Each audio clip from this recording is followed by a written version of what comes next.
Hello, welcome to this session on climate-smart digital technologies and small-scale farmers.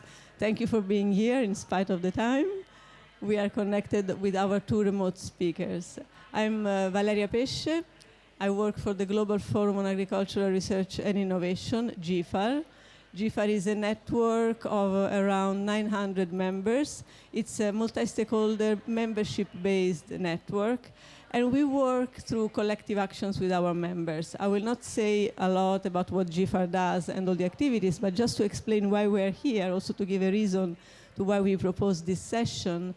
The core of our theory of change is that since small-scale farmers are at the center of agri-food systems, the best way to address challenges, including the climate-related challenges in agri-food systems, is to put farmers at the center and to empower them, to have them empowered, but also recognized by all the other actors in agri-food systems as co-innovators. That's the core of our theory of change. And the reason why we're here is that we work on this theory of change by conducting collective actions with our members, where small-scale farmers are always involved and possibly in the leading seat. And one of the collective actions that we have is on inclusive digital agriculture, which brings us to the topic of today. The topic of the collective action is more generically digital agriculture, so from using smartphones for selling to precision agriculture. The topic today is more climate-smart agriculture, and so we just show this definition because there are several definitions. It's quite intuitive what it is, and I think everybody knows here what it means.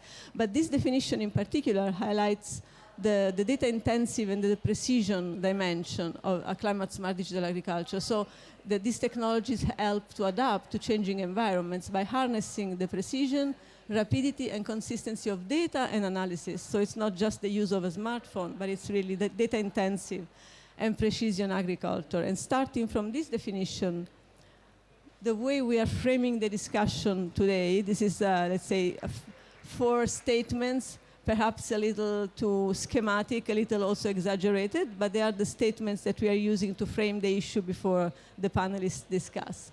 So we know that benefits and use of advanced digital climate-smart agricultural technologies have been demonstrated, especially in large-scale scenarios, like large-scale agriculture, like large-scale farming, or big projects.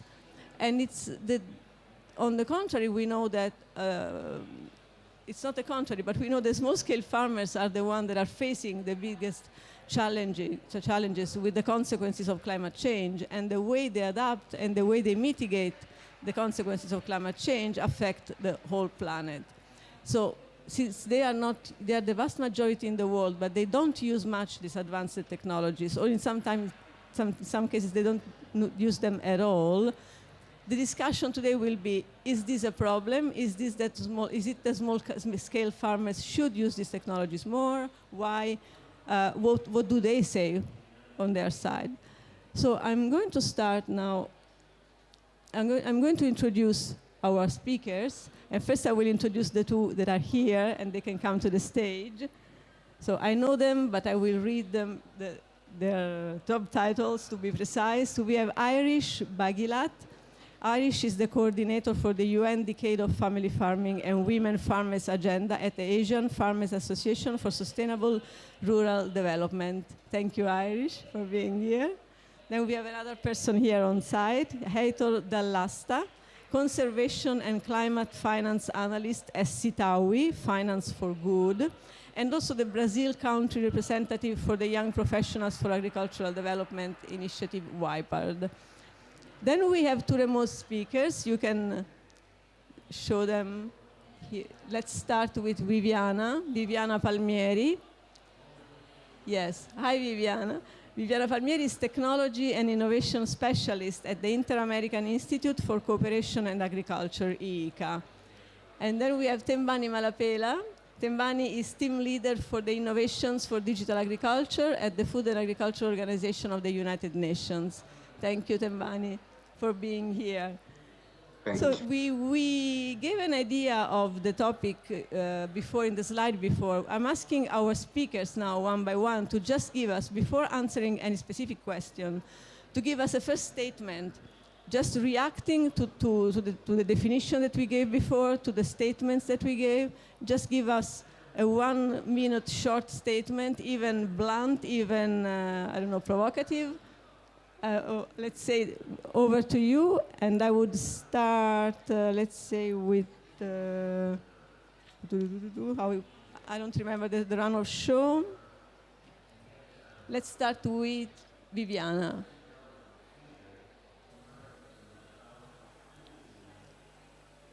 Well, thank you, Valerie. I didn't know I was the first one here. Yes, my statement, I think, well, many agricultural technologies are developed through, let me see what you need, I'll develop a solution for you, then you can use it.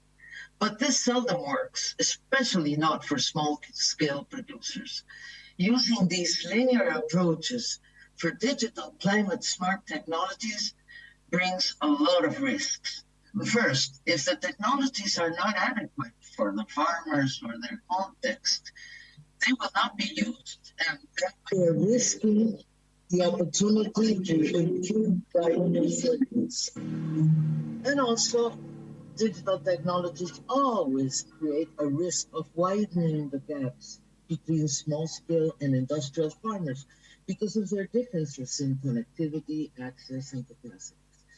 To reduce these risks, small-scale farmers should be brought on board from the beginning, so their knowledge and experience can help design and develop better solutions tailored to their context and realities. Thank you. Because, okay, thank you.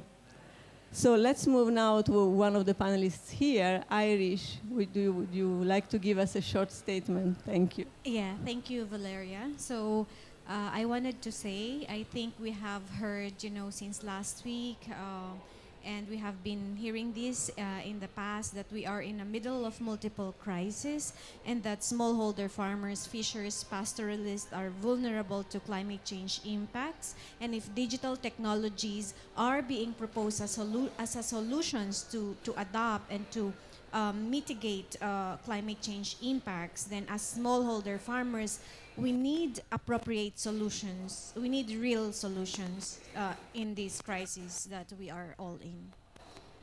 Thank you. Of course, Irish is representing here small-scale farmers, so thank you. And then we can move to Tembani. Thank you. Thank you, Valeria.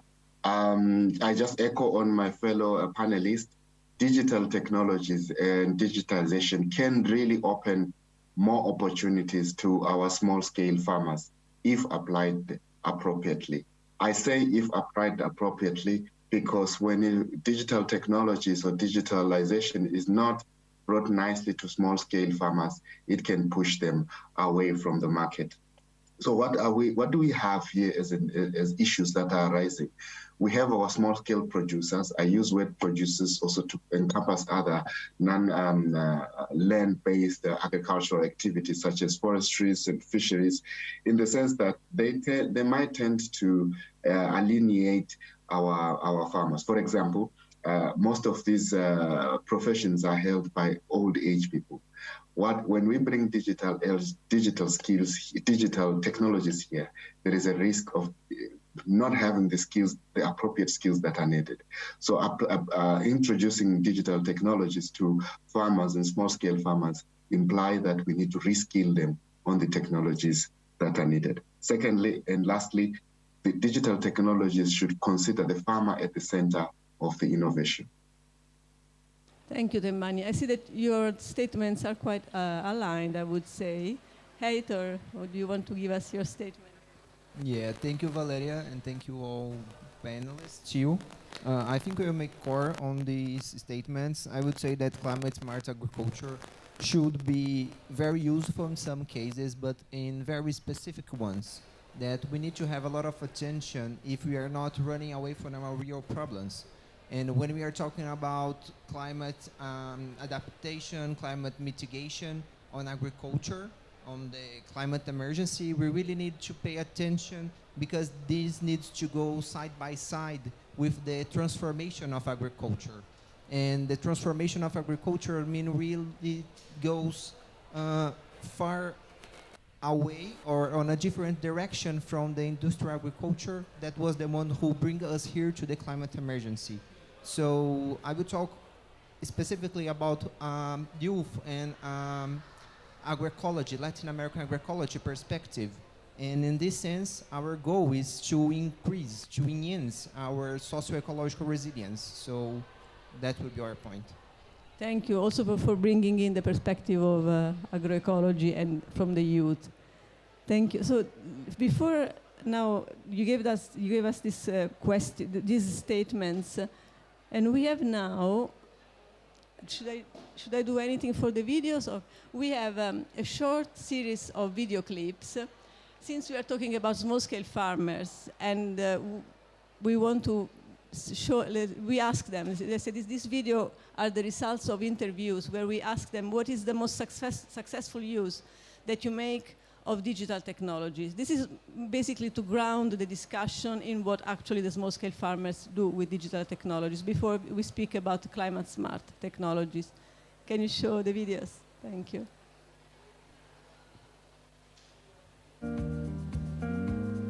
A raíz de la pandemia se frenó considerablemente las ventas de todo tipo en nuestra comunidad, yo creo que en todos lados también.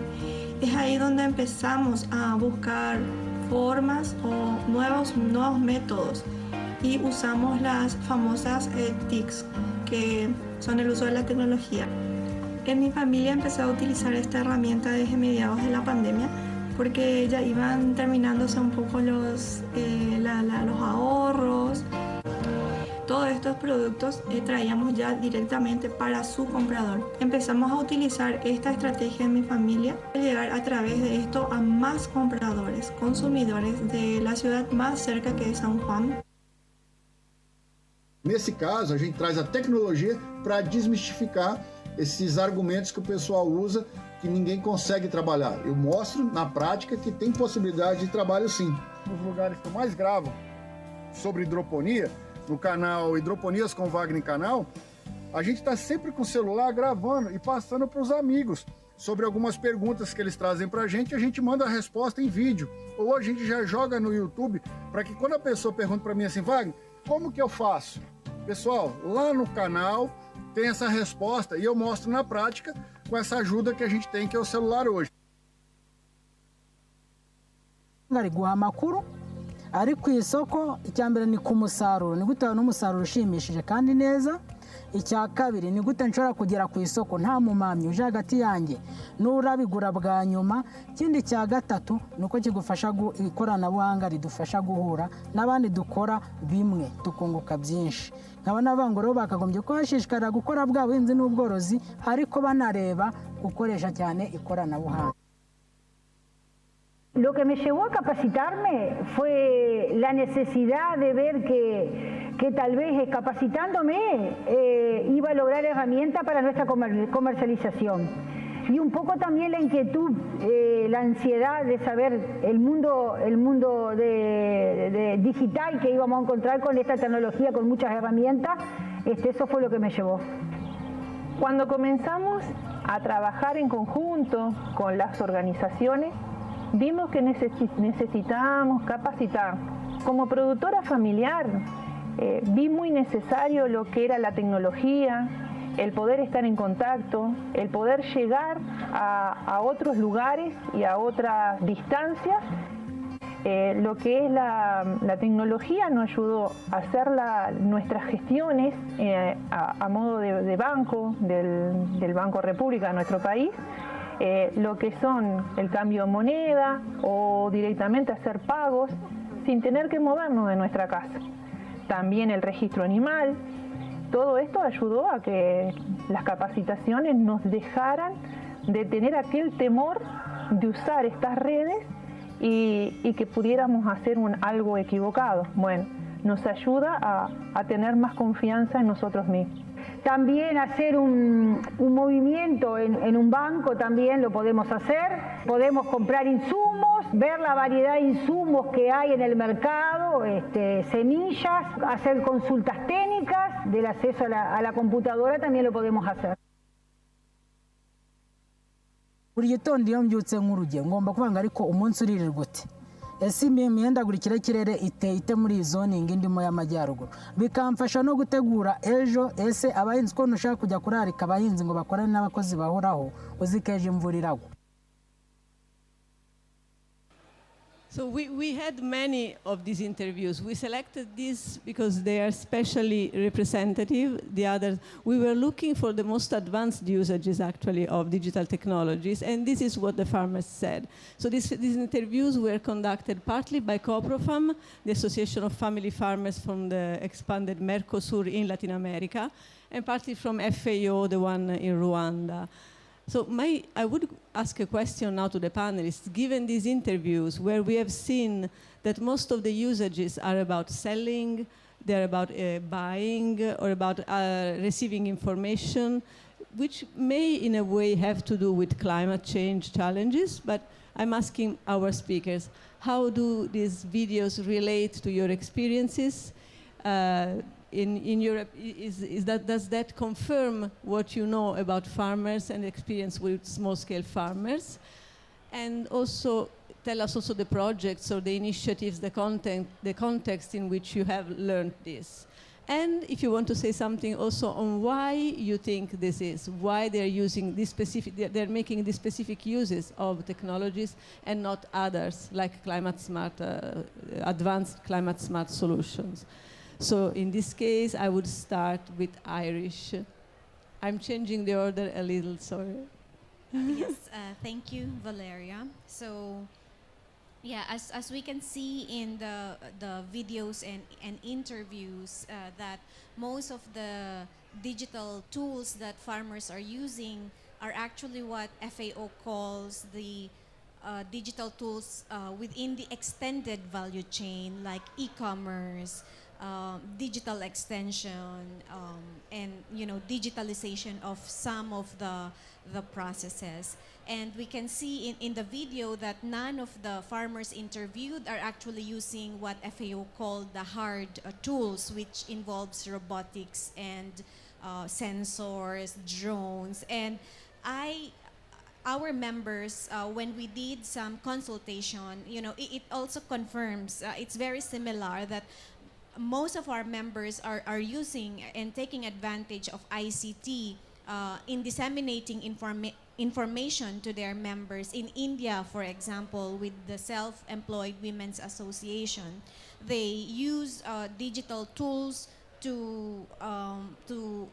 for weather forecasting and for marketing, and also to connect their members who are producing, for example, organic cotton, to their members who are actually using raw material of cotton and processing them into clothing, just as I'm wearing one. So yeah, I mean that's how they're using digital tools and ICT. And our member in Laos, for example, because of the restrictions of the pandemic, is currently developing their app called the Lao Farmer Network app for marketing. So yeah, I completely see the similarities with what we have seen in the video. And also we have done a survey as part of this collective action on inclusive digital transformation in agriculture.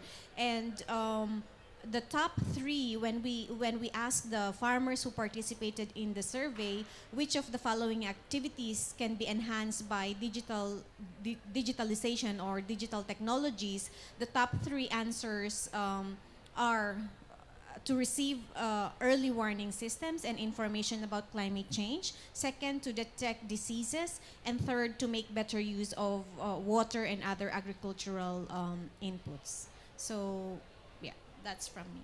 Thank you. So they are in a way climate related, but they are not advanced, the data technologies. Sorry, thank you. Then we can go to Viviana. Thank you, Valeria. Well, these three of the video clips we saw are from Latin America and the Caribbean, and as Valeria said, they were produced by COPROFAM. COPROFAM, along with GFAR and Foragro, were the core partners in the collective action that we did on inclusive digital transformation of agriculture. The pilot of this collective action was in Latin America and the Caribbean, and we recently finished this experience. In Foragro, the Secretariat of Foragro is at ICA, the Inter-American Institute for Cooperation on Agriculture, which is where I work. That's what I was very much involved in the collective action and in gathering all these experiences. The experiences we analyzed, like those in the videos and many others that we studied, were chosen because they represented inclusive digital solutions that were effectively used by family farmers. Some of the experiences, we even identified them as the things that they were using according to the survey. Analyzing all these experiences allowed us to identify the inclusiveness in the digital transformation of agriculture. And some of these experiences were also relevant for improving the farmers' decision-making processes in response to climate change, for temperatures, weather management, alerts, etc. I really wanted to stress this, that the digital solutions for climate agriculture are not limited to those related to what is known as precision agriculture, with smart machinery and implements that tailor the use of inputs for each plot within a farm. In fact, these types of digital technologies, the precision ag ones, are usually best suited for monocultures and with intensive use of mechanization. And this does not correspond to the reality of most small-scale producers in Latin America and the Caribbean. In the videos and in our experience, communication tools, support networks, digital advisory services, IoT and satellite information to improve decision-making at the farm level, and many others that are effectively used by the small-scale farmers can be very useful to foster climate-resilient agriculture. Thank you. Viviana, thanks a lot.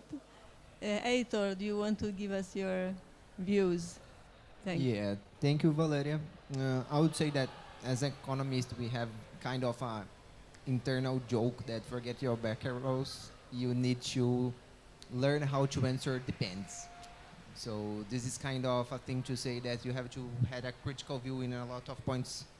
And I would say that if good or no, and based on my experience, it depends. And depends because we are talking about two different pathways. When I talk about the Latin America perspective based on agroecology, we actually are talking about a different pathway, a different framework to see agriculture. This means different metrics and different indicators.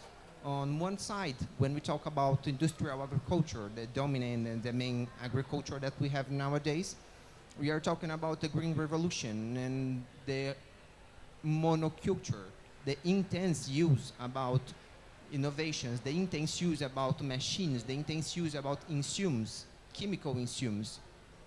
This green revolution was bring to South countries, but they were not very useful to South countries because we have a very difficult a really different perspective and a really different way of organizing ourselves. So this green revolution here brings us a lot of difficult and a spiral of social environmental damage. When we talk about agroecology, we are really talking about this new framework for organizing ourselves in related and traditional knowledge based on human and nature harmony. So in the videos, we have the opportunity to see a lot of small farmers and small producers that have this good point of view, because they was seeing it about a perspective of getting better commerce. And I had the opportunity to work with a CSA in Brazil, that is community that supports agriculture. And they do use a lot of technology in these small technologies of connecting people and making a community that supports farmers, so farmers know exactly where they will sell things. Sometimes they receive before and previously all the producers are ready. So it's important because they give this connection between people. But in the sense of the way you see that we are getting better income, I had opportunity in the opposite, to work and follow up a community in the South State in Mexico, state of Guerrero. And I was following some researchers that were doing a kind of capacity building to indigenous people. And over there, they were basically trying to increase their productivity. So they went there, they used these other climate smart technologies for temperature, for soil nutrition, for following up the weather. So the main idea was getting better productivity, for getting better commerce, for getting better income, and income related to a better way of life, a better material life. And I had the opportunity to talk to the farmers and ask if they really think that that was helping them. But they bring me the other perspective to say that when they had all this time been used to do the monoculture and try to become more, increase their income, at the same time they was giving less time to their food sovereignty, because they were having less time to doing their milpa. The milpa is the production of that is a crop diversification with corn, pumpkin, and beans, sometimes pepper, but it's the base of the food sovereignty of these communities. We have a lot of other studies that show us this, that the metrics that we use can change the perspective. So commerce can be good, but for small producers, for indigenous peoples, for local communities, a lot of other metrics should have more importance than the commerce. So food sovereignty, time for joy, time for relax, time to stay with family, are a lot of times more important than, and gives a better quality of life, a buen vivir, a well-being, much better than exactly the income. So I would say depends, because depends on the metrics, and then really have to pay attention on what are we taking on metrics to see if they are going good or don't. And who tell this is their community. So that's the main point. If are going well, this is local demand, it's a territorial demand, so that's a point.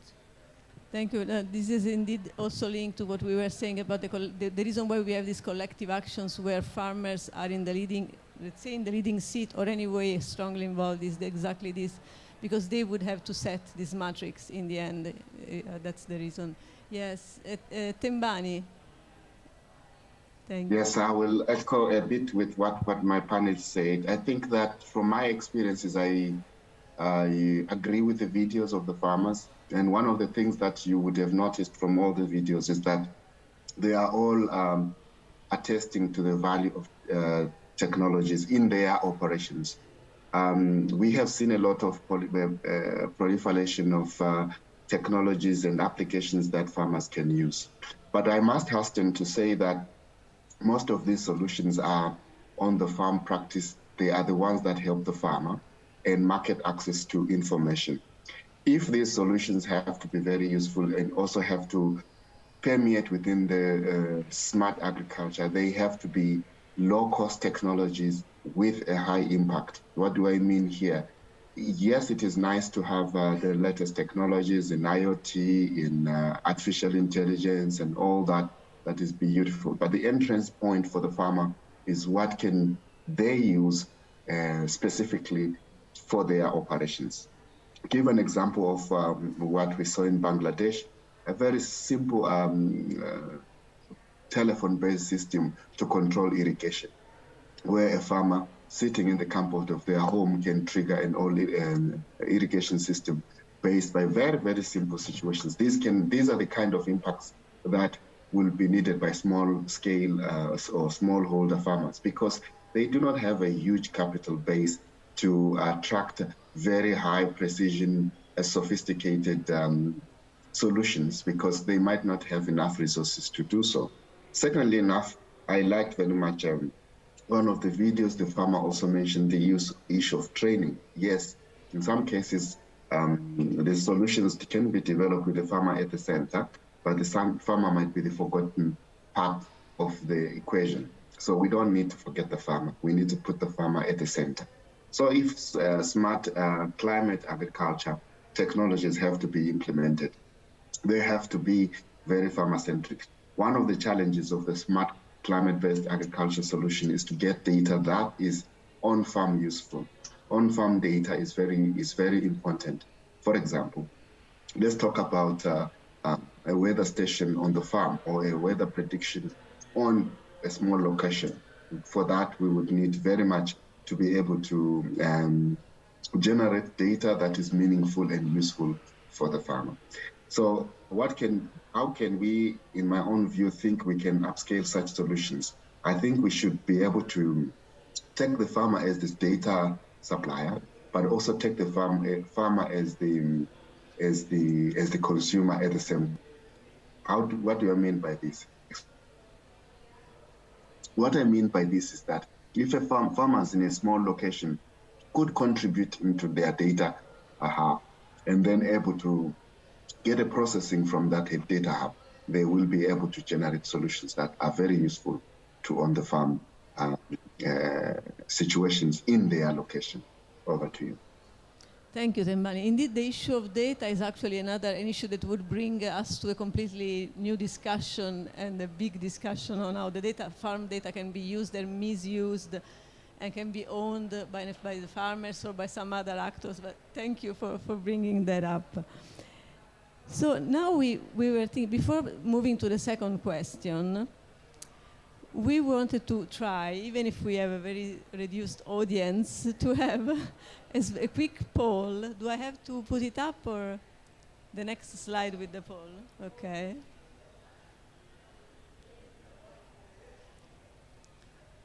And here, okay, yeah, I will call on Fernando to explain how this works. Fernando Antunes works for the Global Forum on Agricultural Research and Innovation as well. Thank you. Thank you, Valeria. So now we would also like to invite you all, those who are watching us from home and our audience here, to participate in the discussions with our panelists. For that, we have created this poll, and it's really easy to participate. You just have to scan with your phone the QR code that you can see in the screen, and after that, it will take you to a website where you can just easily vote for the option you agree the most. So we are looking forward to hearing from you. Thank you. Back to you, Valeria. Thank you, Fernando. It's just an experiment. Of course, we are not getting this as a real survey, and then we will not use it as a representative sample. But what we wanted to do here was basically understand, because we all think that a certain type of approach is mainstreamed now, like thinking that farmers should indeed, they have knowledge and experience to contribute, they may have different ideas of which technologies will work. It's something on which we have been working for many years, and we think that it's getting mainstream, but we are not sure. And indeed, so far, the last one, oh, okay, they change continuously, let's see.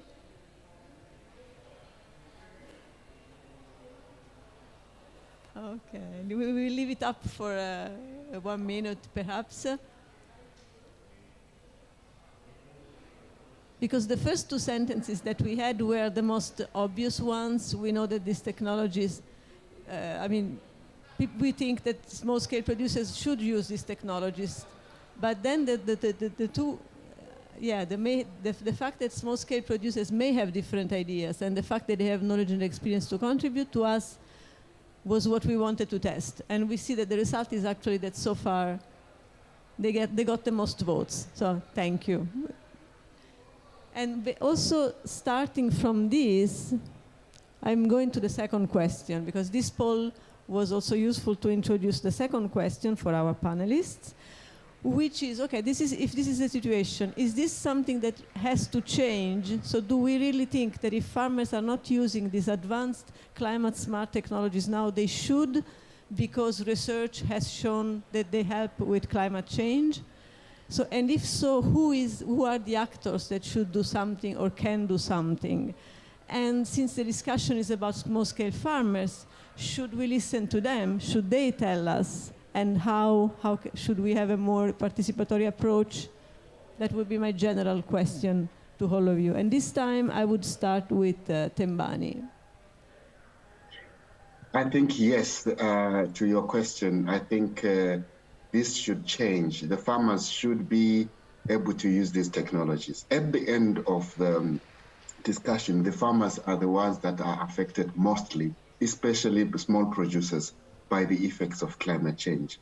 When there is too much rain and crops are destroyed, these kind of smallholder farmers do not have insurance in most cases.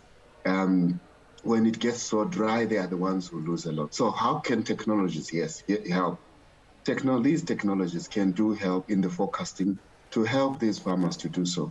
But farmers on their own might not be able to do this. We need to support them, work closely with farmers' organization, work closely with cooperatives, work closely with extension services, depending on the country that you are working on, to ensure that we do have early warning system for farmers, to have a smart climate-based solutions that can help these farmers.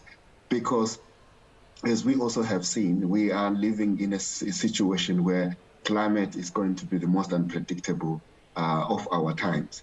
So our farmers really have to be able to produce despite these challenges. And they can produce despite these challenges if technology is given into their hands, and also if the information is relayed way in above before, so that our farmers can plan very well on their own farming activities. Thank you, Tembani. So this is much more in line with one of the possible questions to the poll, which said that small-scale producers should use these technologies. Okay, thank you. Let's hear now from Viviana. Thank you, Valeria. On your original question, I think, yes, things have to change. But how to change things and who can bring about that change? I believe there's no one-size-fits-all solution or silver bullet for anything in life, least of all in complex multidimensional fields such as agriculture. But we can learn and take hints from different experiences in different places. I don't believe in trying to say that farmers should use and we give it to them and then they have to use it. I think that really does not work. They have to have the access, but they have to have very well adapted solutions to their context, to their situation, to their possibilities, and to their knowledge. In the collective action, like I said, we identified good practices for inclusive digital transformation. I will not go into the description of the good practices. This is all documented and available, but I wanted to highlight some things that could allow the small-scale producers to take advantage of climate-smart digital tools. First, the inclusive development and co-design with the family farmers or the small-scale producers is key.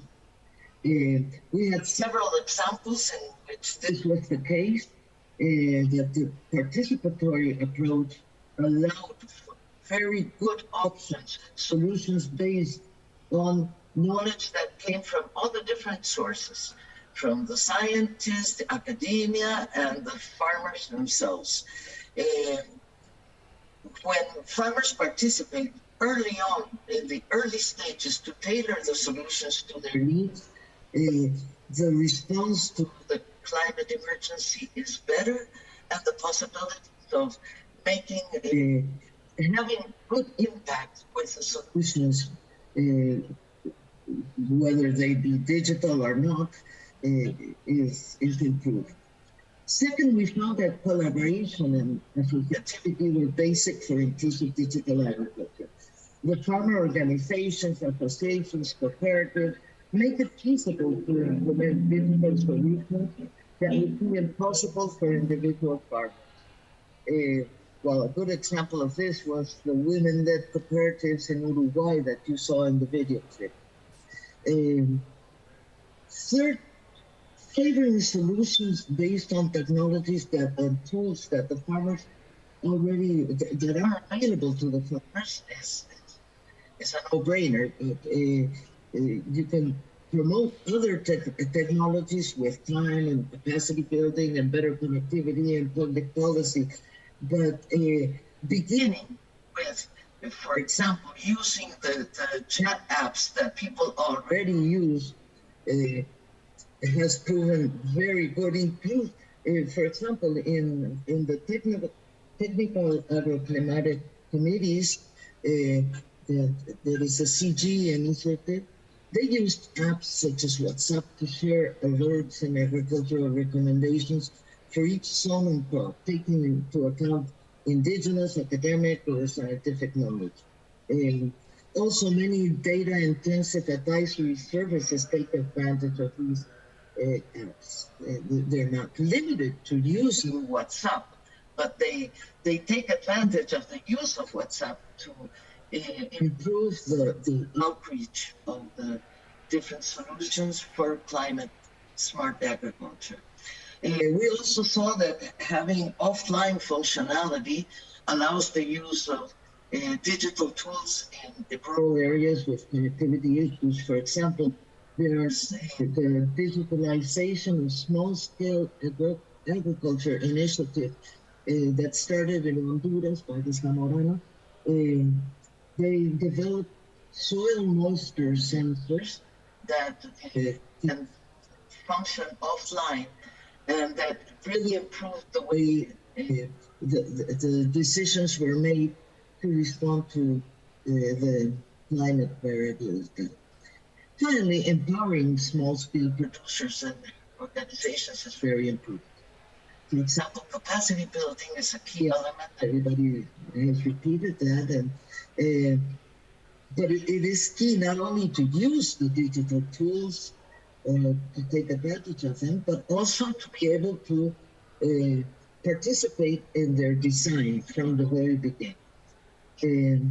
Also, the use of open software and data, such as in AgriNet, which is an experience from Trinidad and Tobago, that has a series of mobile applications that use geospatial data in an open data repository. All this allows for farmers to improve their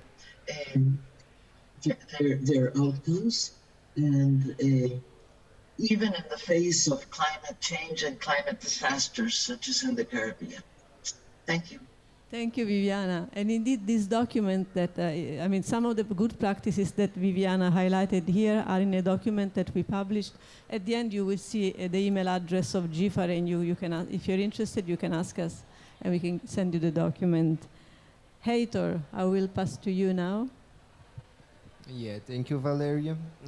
I would say that the short answer is yes, things should change. And the long answer is basically I think that we have two statements when we talk about small producers, indigenous people, and local communities on the climate emergency topic. The first is that small producers, indigenous peoples, and local communities are more vulnerable to climate crisis. And we use it to see this because these communities are used to be historical marginalized.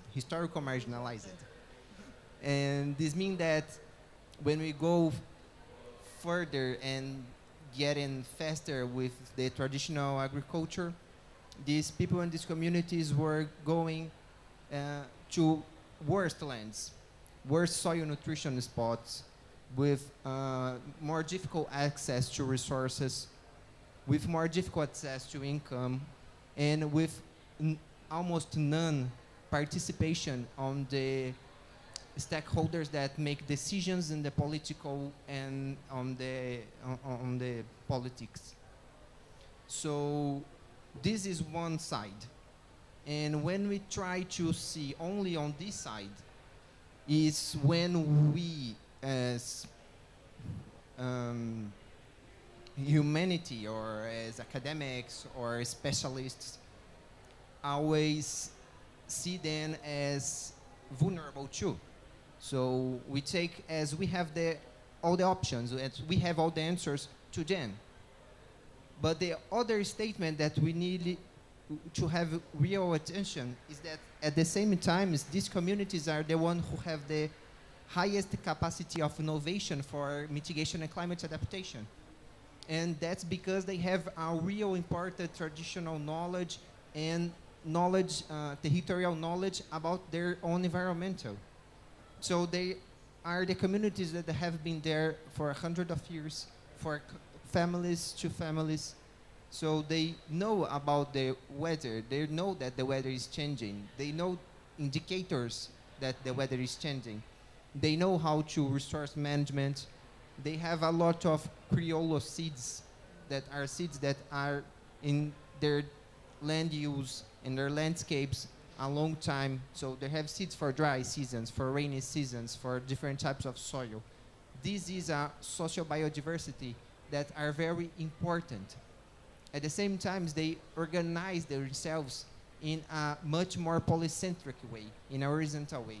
So they took their decisions most of times in community, in collective action. So when in my first statement I said about socio-ecological resilience, that was what I mean. Social resilience in the way that these communities are an opportunity to see how to get a different kind of structure of governance, polycentric, horizontal, and action and collective action. And ecological resilience, because these communities have a lot of traditional knowledge of how to use and how to manage their own natural resources. So they are being able to mitigate and adapt by themselves. And how are we going to dialogue with them? It's the most difficult part. If we take only the first statement and see they are the more vulnerable and we have the answers, this is not the right way. This is a wrong way, and probably this will make more damage than help. But if we take the second statement and see they have a lot of knowledge and a lot of opportunities for us to learn how to mitigate and adapt on agriculture for climate change, then this is an opportunity to combine. I think agroecology is not only about the defense of the traditional knowledge, but is the open window to the innovation that have a harmonious dialogue with this traditional knowledge. So this opportunity is what I would say that need to change. We need to see and dialogue these two statements at the same time, not only one of them. Thank you very much, Heitor. And Irish, would you like to give the final answer? Thank you. Yes, thank you to my fellow panelists. I don't want to repeat what has been said, but I want to build on what has been said. And I want to start by giving some examples of initiatives that did not really work for farmers. So I will not, of course, I will not mention where or who, but there is this digital platform which was developed to connect smallholder farmers with software developers and also market actors. However, after implementation, it was, they found out that the services being provided by the software developers actually are not affordable to farmers, because the subscription fees are way too high for them, and that they have to collect the subscription fees for their services on a monthly basis, when in fact, if farmers grow crops, it can take them 3 months, 4 months to harvest, and even years in the case of fruit trees, or years in the case of livestock. So this is an example where, you know, the cost has not been tailored to the reality of farmers. So that's one example. And then another example, one of our members was very much interested to develop a digital platform because our member wanted to engage in public procurement.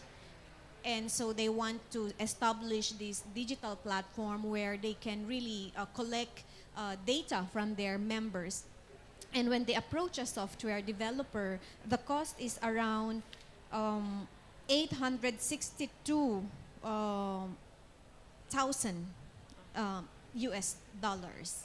So, I mean, that's 50 million in Philippine peso. So can you imagine the digital solutions out there are not really not fit for the capacity and situation of farmers organization or small-scale farmers. So definitely, yes, we need to transform the existing processes in developing innovation, and I don't think we lack the example of how top-down innovation development has, you know, further marginalized or has further worsened the situation of small-scale farmers. I wanted to, while there are issues, there are also good stories, which I mentioned earlier. For example, in India, they really localize the information.